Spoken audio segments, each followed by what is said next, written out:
Hi guys, today we're going to be looking at three-digit addition using decomposing as our strategy. You've already practiced this in the classroom, and we practiced again yesterday with two-digit addition using decomposing. So today we're just going to take it that extra step further, adding another place value. Now, one of the things that I want to talk about first is decomposing. Decomposing basically means that we're breaking apart something into smaller parts. In this case, we're breaking apart our number into each individual place value, being ones, tens, and hundreds. Let's look at some examples. What you're going to be doing in today's work is you're going to solve the problems on each page by decomposing the add-ins into hundreds, tens, and ones before adding. And we are going to be showing our work.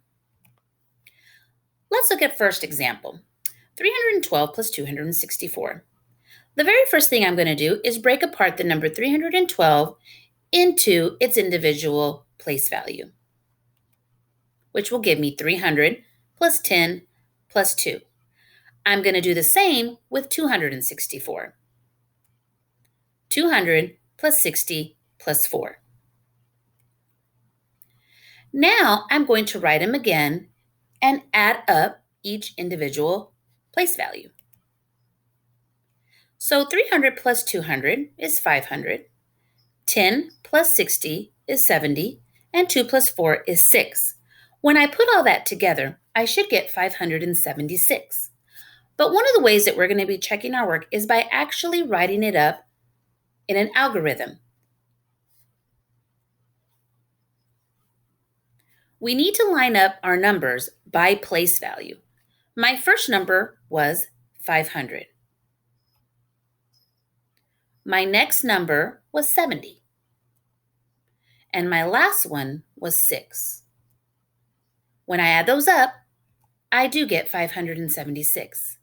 And I can see that I did my work correctly. Now, what would happen if we had to regroup? What would it look like then? Let's look at one. 342 plus 259. I would first start with 342. I get 340 and 2. I would then move on to 259. 250 and 9. I would then place it into my chart. It would look like this. I would then add each individual place. So I would get 500 plus 90 plus 11. But as you can see, I have 11 ones in my ones place. And we've talked about that before, that when we have more than what we should have in one individual place, we need to regroup. So let's place this into our algorithm form. I would start with placing my hundreds, which was 500, my tens, which was 90, and my ones, which was 11. Now I'm going to add my ones because we always start with our ones. And I get 1. I'm going to move over to my tens.